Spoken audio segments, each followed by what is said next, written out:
You found it. Your home for the best content on your favorite team, the Fighting Tigers of LSU. Do us a favor. Subscribe to the channel. Leave your comments below. Be sure to smash that like button.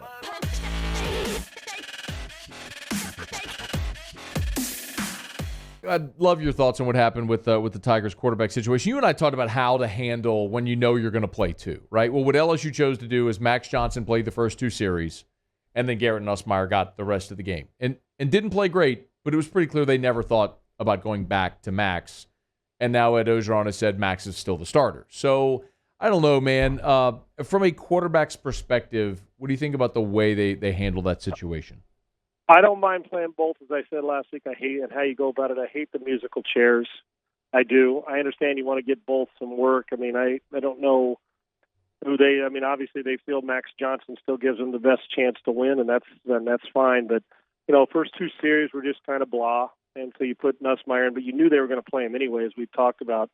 And he did fine. You know, he did a little spark. He got some fire in his belly. The problem is – and I'm not a big, was it a fade route he threw the pick on late in the game? Yeah, and it was in overtime, Yeah, I can't. Man, I'm going to tell you what, the most, if you want to play that bothers me the most is the low percentage fade throw on a regular basis. Now, everybody thinks that just has to be your go-to versus man. What about a jab outside and undercut and throw a simple slant or a back shoulder on a regular basis when everybody knows you're playing? I know I digress, but I am. I think coaches, I think it's lazy, and I think they lean on the fade route, and it's not a high percentage. You may get a interference call, it may go out of bounds, you may get a catch, but the truth of the matter is it is not a high percentage call on a regular basis. So you put your quarterback in a bind, you throw it. If it's an underthrow, if it's an overthrow, it's a hand battle, and somebody pulls it down, a physical match. I'm telling you, I think it's a lazy. I think coaches, when in doubt, let's just call the fade if we get pressed man.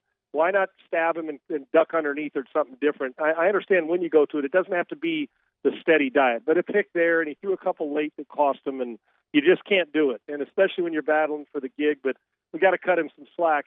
Listen, he's still learning. Arkansas is a good football team. It's a tight game. He knew he was going to play and got probably a little more time than maybe he expected, because if Max Johnson takes him into two scoring drives in the first two series, he's probably not playing for at least a little while longer. So did a fine job starting, for a guy getting his first. I know that feeling, but it's the end of it that the coaches remember the most, and probably why Max Johnson's going to start. But I would fully expect Nussmeier to see time again.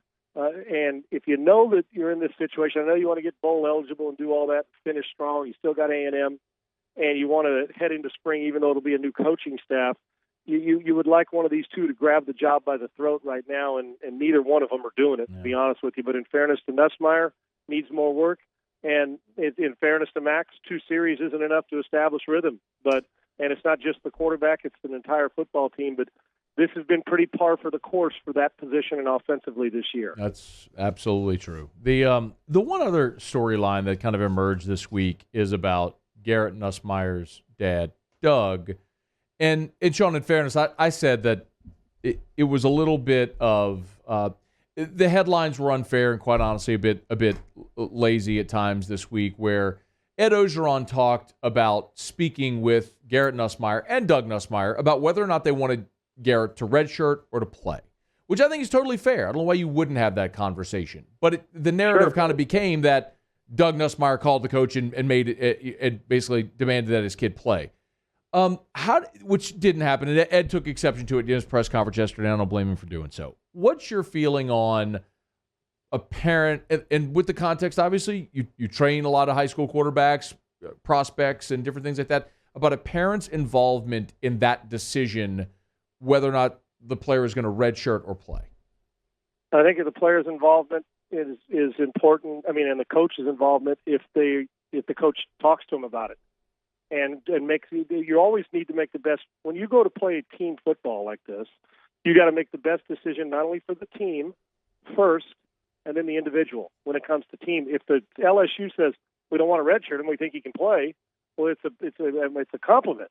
Mm-hmm. And if they want to redshirt him, they think, well, maybe he's not ready, and we'd like to keep him around and give him an extra year to get experience because we think he's going to be a monster talent. Well, That's the coach's decision. When you make that decision, you give up that I'm redshirt no matter what you say, or I'm transferring. No, if you want to do that, that's on you. But I like the communication. I like dialogue.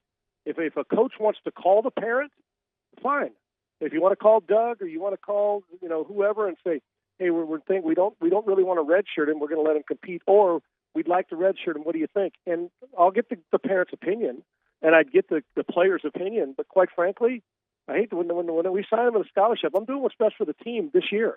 Mm-hmm. And then if at the end, if there's one game left and you got a red shirt and it doesn't mean anything, and you say, please, Coach, I'd like to redshirt or I'd like to play, and either way, then maybe you take that into consideration. But the player and the dad don't get to make the decision once you're on campus unless you want to leave. That's on you.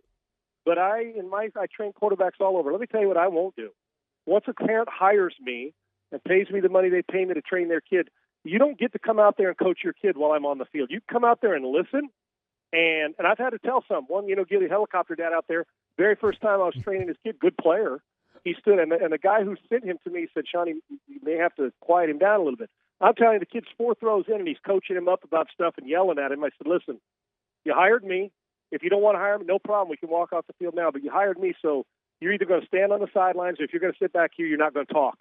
Because this is my hour, and it's your kid's hour. And he's never walked on the field again. And I said, if you don't like that approach, that's fine.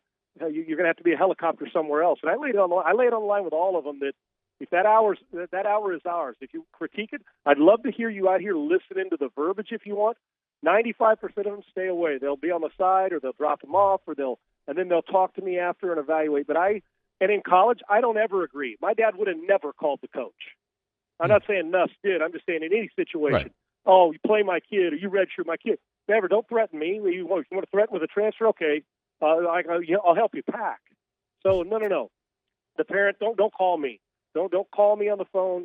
If you want to set up a meeting or we can talk over how you're feeling, what your kid needs to do more. I encourage kids to go to a coach if you're not playing and say, Coach, what can I do more? Kid, not the dad or the mom, the kid, and ask him, what can I do more to better? What do I need to work on? And on my quiet time, on my lonely work to get better. And have him tell you a list. There's nothing wrong with that. But you don't get to, as a parent, dictate the decisions I make on a football field, whether it's practice, training, hire me, or in a football game. I'll deal with that, and you either like it or you don't. If I want your input, I'll ask for it. But other than that, you're the coach, and you become the dad when the kid walks on campus for those times he's on campus and on my practice field and on our scholarship. Now, parents, support, ask questions, get insight, but stay out of it, because there's not a coach in the country that favors helicopter parents. They're annoying, and quite frankly, you're hurting your kid more. We're going to have to figure out how this rolls for 2 more weeks. Is Nuss going to redshirt? Is he going to play? We'll find out this Saturday. Yeah, and either Doug gets it, and Brad gets it. He gets it because he's seen it. But we'll see how it goes. We'll see how it goes. And like I said, I don't know anything about the story, but my approach overall, that's the way I'd approach a kid. I'm here to do the best for your child first, because he's the one with the ball in his hand, not for the parent. The parent, you hired me for a reason. We always appreciate the insight and the candor. Sean Salisbury on Twitter @SeanUnfiltered. Thanks as always, man. Thanks, brother. Appreciate it. Hey, thanks so much for watching. Please leave your comments. I love to interact. And be sure to hit the red subscribe button below.